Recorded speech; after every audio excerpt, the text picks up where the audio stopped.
According to the Iowa Department of Natural Resources, 30% of the 880 municipal water supplies in the state of Iowa are highly susceptible to contamination from nitrates. While there are many contributors, agriculture is often viewed as the primary source. We've seen some places in the country where the federal government has stepped in and try and regulate pieces around water quality with not a lot of success, and certainly not near the size of an area we're talking about in the Mississippi River Basin or Iowa itself. In October of 2013, lawmakers in Iowa allocated an additional $22.4 million, doubling support to conservation and water quality improvements. $2.8 million was earmarked for a cost-sharing program designed to help farmers implement nutrient reduction strategies that include planting cover crops. We can do better, and if we focus on this, I think we'll get more tools and we'll figure out better ways of doing it. If that holds off the federal government from addressing this, I think this is a better, more effective way to make that happen, rather than have somebody thousands of miles in an office someplace draw a circle on a map and say, everybody does this in a certain area.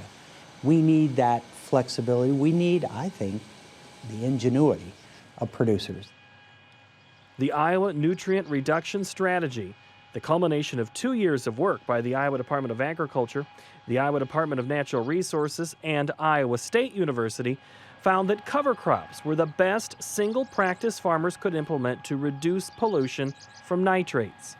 In Griswold, Iowa, it is hoped cover crops planted in the well's capture zone will be the solution to reducing high nitrate levels in the city's water supply.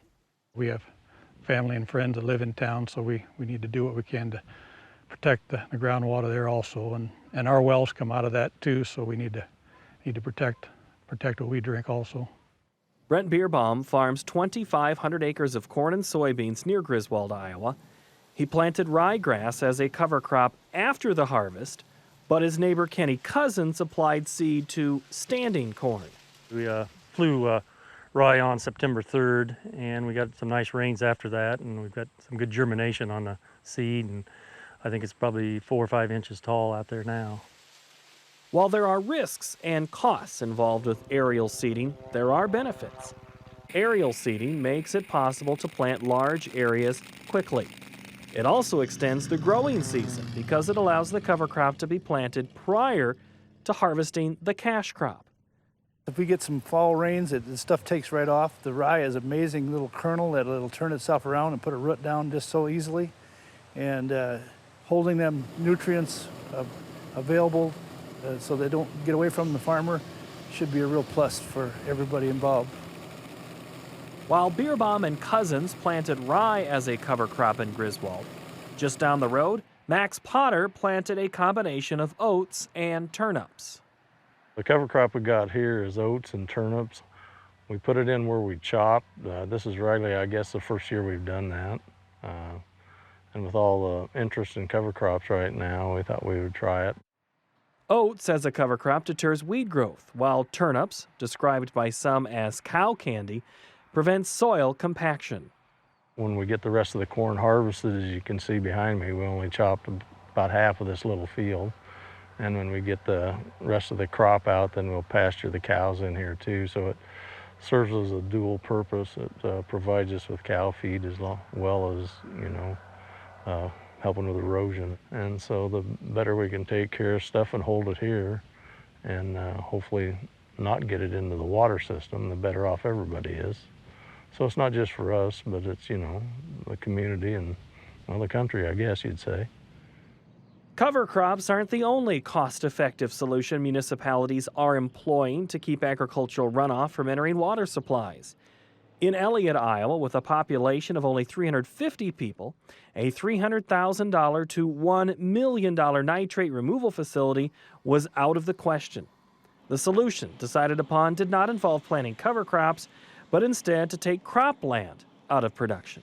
And, we talked to the committee, we voted on it, and this is what we decided. Try to do it naturally and have a wetland, and this will be more permanent, on the outcome.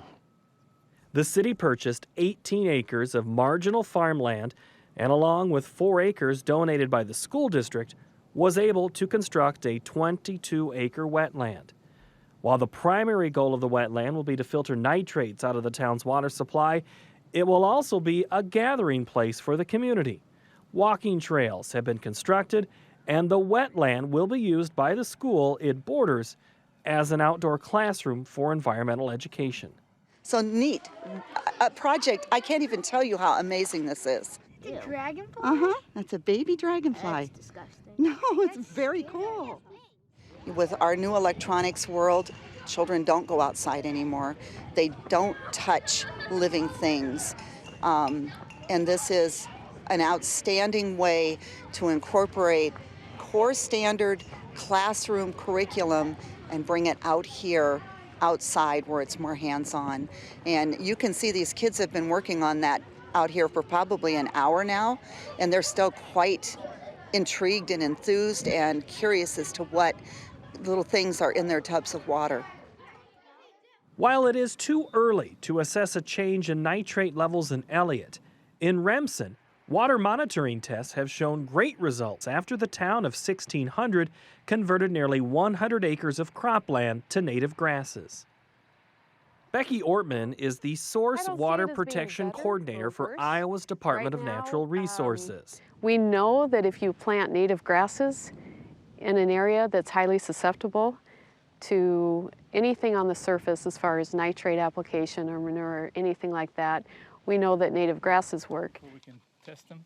Prior to planting native grasses, the city's water at wellhead number 8 showed nitrate levels at nearly 3 times the 10 parts per million considered safe.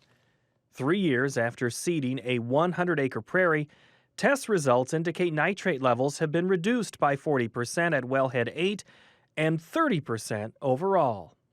So for the community of Elliott, a wetland, that worked for them. For Griswold, cover crops work for them. For Remsen, Iowa, putting in native grasses, converting cropland to native grasses work for them. So it's what we're trying to do is gather more of a suite of practices that will work in any community. For Market to Market, I'm Paul Yeager.